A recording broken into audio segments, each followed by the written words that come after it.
கண்ணு நேரா இருக்கணும், கழுத்து நேரா இருக்கணும். So first point கபால்பதி.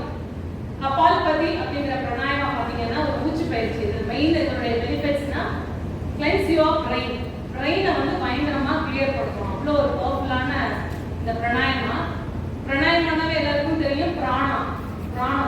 பிராணத்தை எவ்வளோ தூரம் நம்ம கிளென்ஸ் பண்றோமோ அந்த அளவுக்கு நம்மளுடைய ரெஸ்பிரேஷன் வந்து நல்லா இருக்கும்.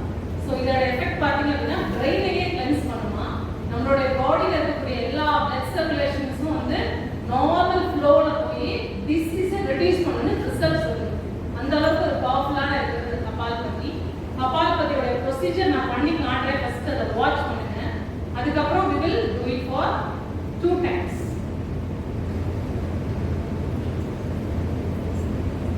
Max range. Deep inhale. கதவு திறந்து லேசிக்கா உங்களுக்கு. Deeply inhale. ஹோல்ட் பண்ணி நீங்க பண்ணும்போது வயிறு முன்னாடி போயிட்டே வரும். கபால்பதியோட ஸ்பெஷாலிட்டி அதான். வயிறு உள்ள போய் வெளியில வரும். அதுதான் பர்ஃபெக்ட். அப்படி பண்ணீங்கன்னா கரெக்ட். பாடி வயிற்றுல கை வச்சுக்கோங்க. ஒரு கை சின்முத்ரால வச்சுக்கோங்க. சின்முத்ரை பேர் வந்து வச்சுக்கோங்க. Deep inhale.